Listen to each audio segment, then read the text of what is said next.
When we started, we were very young. I guess like people seeing like three young girls trying to change the world kind of thing, and trying to run a business which is extra hard as well. With no business background, a lot of people were doubting that whether we will make it or not.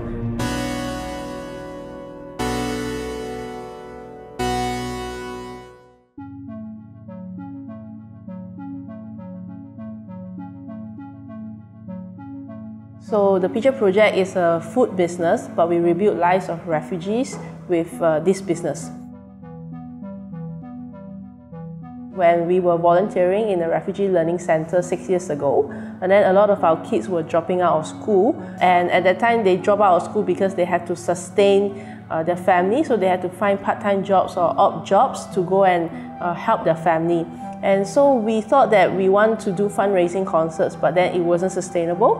And seeing that they can cook and seeing that Malaysians love food, so we thought, why not we use this as a medium to raise awareness about what refugees are and how we can find a sustainable business model within that. And that's how we started selling to our university friends, and later on to corporates, and then later on to the public.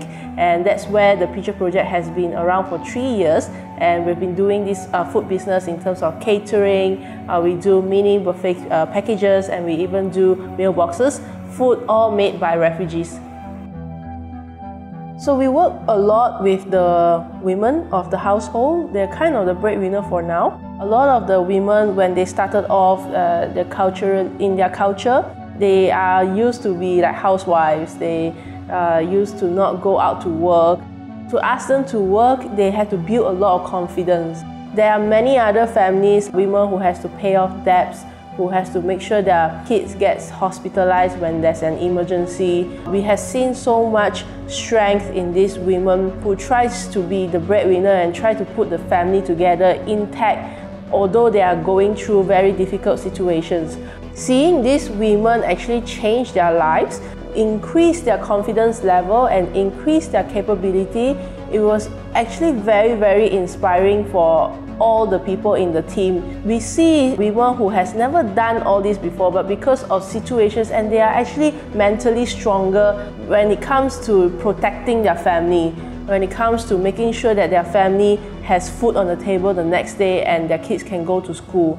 We can see a lot of importance of education in their eyes, in their hearts as well, as they make sure that their kids go to school every single day. So it is very heartwarming to see how the change has been, how more and more women actually stood up, not just for themselves, but especially for their families.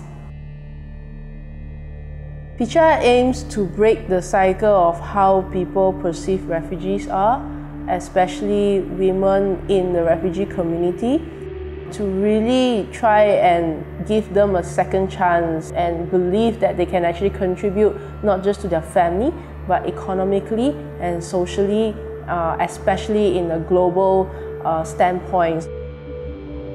To actually try and break the cycle of what you see around your community. It doesn't have to be a big community, it could be that one person that you want to make a difference to, help him or her to break the cycle in poverty or not having an education or anything that you think that he needs to have a better life.